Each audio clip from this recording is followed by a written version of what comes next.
Welcome everybody once again to another episode of B&B Hockey Talk around the NHL. I'm Aaron Blogsel with my co-host, Mr. Matt Balzer. Matt, welcome to the show. Let's get right started. 3 stars of the week from the NHL is from last week. All right. Yeah, so the third star from Anaheim Ducks, Troy Terry. In 4 games, he had 2 goals and 7 points. Including a couple multi-point games. He's up to 10 points in 23 games. He's really starting to come on. In the American League, he has 41 points in 41 games. So one of their top prospects there. Another good roller hockey player. And then the second star of the week from the Dallas Stars, Ben Bishop. 2 wins, both of them shutouts, stopping all 59 shots. He's actually had a really good year with Dallas. In 39 games, he's 22-14-2, has a .930 save percentage and 5 shutouts on the season. And the first star of the week from the Florida Panthers, Jonathan Huberdeau.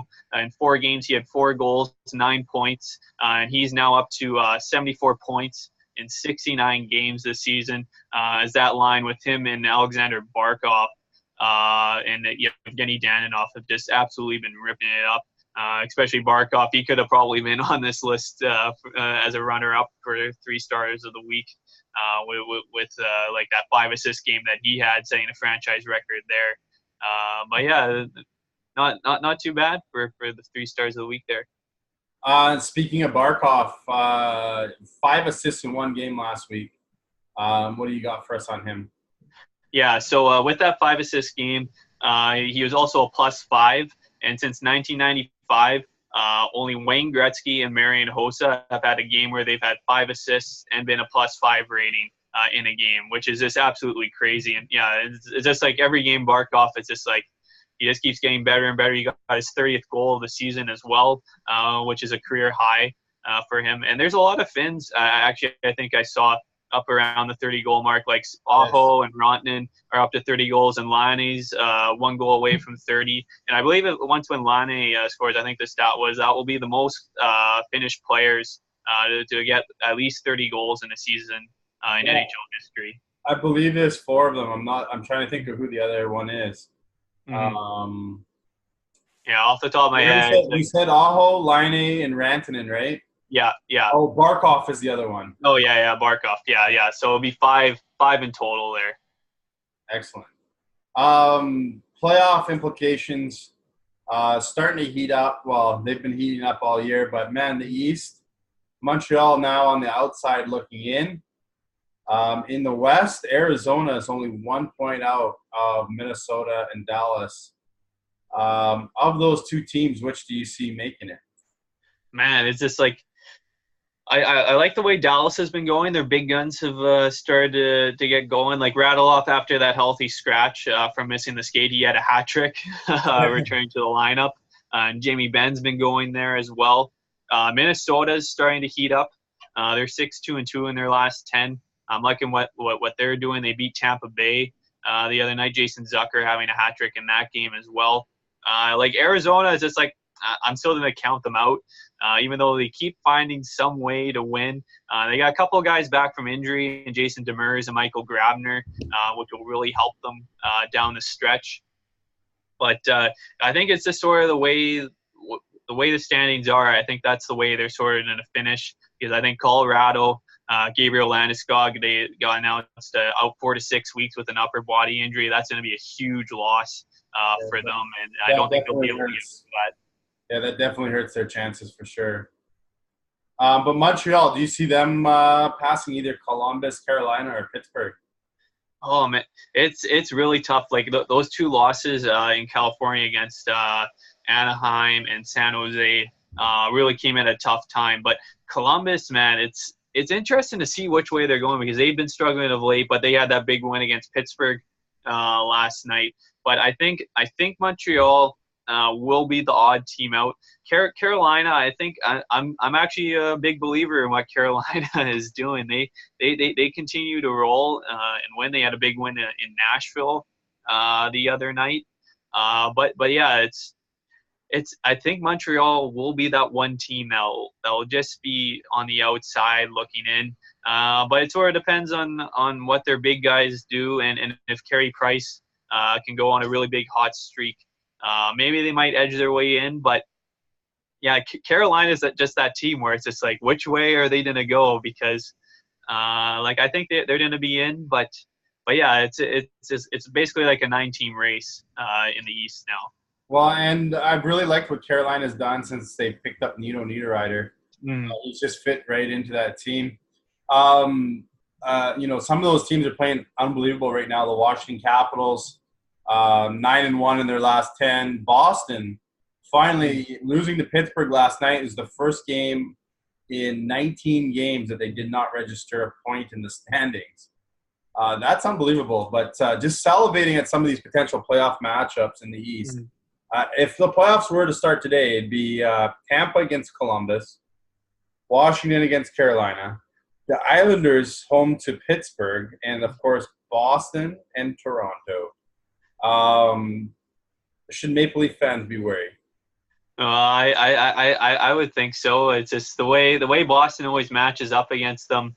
Like I still think Boston's a better team, even though it's like they're still waiting to get a couple guys back from injury. Like Pasternak's still out. Johansson has been out with an injury from last week. But I think Boston's defense is better than Toronto's. Even though if you look at their top 12 on each team, I think their forwards match up pretty nicely. But Patrice Bergeron, that guy's such a huge difference maker, especially when it comes to the playoffs. One of my top 10 centers that we did at the beginning of the season. Yeah, and my big it's like I think he was one of my honorable mentions if I remember for that far back. But he's too good at both ends of the ice to leave him off, right? Yeah, he may not put up the points that some guys do, but man, he is so valuable at draws and looking after his own end. He's like a third defenseman out there. And my big guy is always David Pastrnak with the Bruins. I absolutely love watching that guy play hockey. He's just so good. But you can say the whole thing about that line as well with Marchand there. As much as I hate to say that, but yeah, that line is still unbelievable. And Tuukka Rask has been playing amazing in net as well. But yeah, I can't wait. Everybody's just waiting for that first round matchup between them. And if the Islanders and the Penguins, I think if those two teams play each other in the playoffs, that I think that would be a fun, entertaining playoff series as well. I personally and selfishly would love to see the Islanders catch the Capitals somehow in the standings, so that the Islanders have to play Carolina, leaving Washington and Pittsburgh in the first round. And don't count Columbus out against Tampa. Tampa's good, but man, if Columbus gets it together, they're going to be a team that be potentially looked at as well. Yeah, well, Tampa already clinching a playoff spot. I think they're like tied for like the second fastest in NHL history or something like that to clinch a playoff spot. But yeah, they're already at 108 points. Just crazy. Like, and Boston's at 93. I think the crazy stat was, I think it was when they were at 18 straight games. 18 straight games with a point with Boston. They hadn't gained a point from the beginning of that point streak to where it was at 18 games. They hadn't gained a point on Tampa Bay. That's how good Tampa's been. But yeah, it's just like Kucherov, he set like a franchise record for most points in the season. I know he's got at least 1 point tonight, so he's up to like 111 points on the season. I'm hoping he can crack the 130 mark this year, because we have not seen that in a very long time. Like, I think the last time I remember is like he had Crosby at 120, but that was like way before he had like the concussion problems, and then he had Thornton and Yager who had over 120, and that was the year Thornton got traded to San Jose that year. So it's been a long time since we've had somebody get like around that 120, 130 mark. You touched on the Landeskog injury already. Was there other injuries as well? And what other milestones did people hit this week? Yeah, so a couple big injuries. Detroit shut down defenseman Mike Green with a virus. I know he's had a virus earlier this year, so that's an interesting one there. Erik Karlsson, he had that groin injury, which he said that he was going to be out just a week, but That looks like it's going to be longer. Now there's no timetable as of right now on when he's going to be back. With the St. Louis Blues, Vladimir Tarasenko is going to be out at least 10 days with an upper body injury. And with that playoff race, that could be huge for them with the way that he's been playing of late. And a couple other guys returning with the Canucks. We had Jake Virtanen return from that fractured rib on the Getzlaf hit. And the Coyotes got a couple of guys back, Jason Demers and Michael Grabner, both returned. Grabner, he had a couple goals on the weekend, especially I think that shorthanded breakaway beauty. I believe he's actually he's only played like 20-something games, but 5 of his goals have been shorthanded, which I think in that limited amount of time to start that in that few games, that's the fastest of 5 shorthanded goals since like Mario Lemieux started one in this season. Go ahead. Speaking of how well Tampa's playing, they're just absolutely destroying Toronto so far tonight. 4-0 already there. But go ahead. Yeah, and to get to some milestones, we had Shea Weber. He scored his 200th career goal, becoming only the 21st defenseman in NHL history to get to that mark. We had Marc-Andre Fleury. He passed Jacques Plante on the all-time win list with his 438th of his career. We also had Braden Holtby, a couple records. He became the second fastest goalie in NHL history to reach 250 wins, doing it in 409 games played. Ken Dryden still holds the record of 250 wins in 381 games played. Also, he tied Olaf Kolzig for most shutouts in franchise history with his 35th of his career.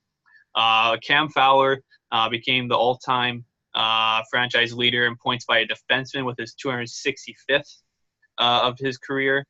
And Joe Thornton passed Stan Mikita for 14th all-time in career points. He's now up to 1,467 in his Hall of Fame career. Wow. Couple fun things that happened this week.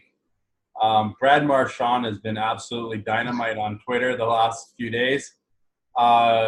Great jab at his own teammate, Zdeno Chara. If you haven't seen it yet, check that out on Twitter. As well as people know he was tweeting about Mitch Marner and the Leafs last week. So if he's not in charge of his own Twitter account, whoever's doing it is doing a great job. And then Scott Hartnell, ceremonial puck drop, offering the 2 players taking the draw $100 to the winner of the draw, and it got pretty serious. Yeah. Oh man. Yeah. I believe he did this earlier this year in Philadelphia as well with I think it was Nashville and Philadelphia with Giroux and Yossi going at it there. So it's really fun. But if you really watch it, it's just like the carpet sort of spilled and he's got his kid in his hand as well. So that could have ended badly. But yeah, it's fun having fun like that. Especially Scott Hartnell is just like he's a pretty big character when he was playing. Some people have never seen Scott Hartnell and Gritty in the same room. Just saying. Oh, the exact same player. And speaking of Flyers players, just because we forgot to bring it up, there were a couple of suspensions in the NHL as well. Jacob Voracek got suspended 2 games for an interference major on Johnny Boychuk. He's actually appealing that suspension. If you didn't see his Twitter account, Voracek, when he found out he got suspended 2 games, all he did was the laughing, crying faces that he got suspended. So, like, that one, like, I can see because, like, the puck's coming up and he sees Boychuk's coming up to hit him and he's going for that reverse hit and he ends up hitting Boychuk up high. But, like, the thing was the puck wasn't there or close enough to sort of get him. And the other suspension, Jack Eichel got 2 games for a headshot on Carl Soderberg, sort of on a blind side. I know Soderberg was sort of leaning forward, but he did connect with him in the head. So, like the Sabres haven't been playing well of late, and having their star center out for a couple games, that will really hurt them. And finally, somehow we left this till the end of the show. Our Vancouver Canucks that finally signed Quinn Hughes. Yes. So Quinn Hughes signed his 3-year entry-level deal out of college. He finished with 5 goals, 33 points in 32 games. We did get a bit of a scare on the weekend because he did block a shot. He didn't return in that first playoff game, so everybody was just like, yeah, but the x-rays came back negative. Right now he just has a bruised foot, so he won't be playing on Wednesday. And with that, I think the Canucks have about 13 games left in the season, somewhere around that. And we got to make sure he stays under 11 games, as I brought up on our show on Friday, because if he plays 11 games or more, the Canucks have to protect him in the expansion draft. So with the injury, if they take the time, that should basically cancel out any implications of that happening. But yeah, it's pretty exciting knowing that he's coming. He'll probably be the Canucks' best skater as soon as he steps on the ice. I know defensively, it's just I'm not expecting anything out of that, but the big thing will be the power play. I think that will be huge, just having a guy that can move the puck around nicely. It'll basically be like Troy Stetcher, except a guy with 100% more offense on his mind. It will be really interesting to see. I'm excited to see him play. And like you said, they haven't ruled him out not playing on Wednesday, but I don't see it. I can see him making his debut potentially Friday against the New Jersey Devils.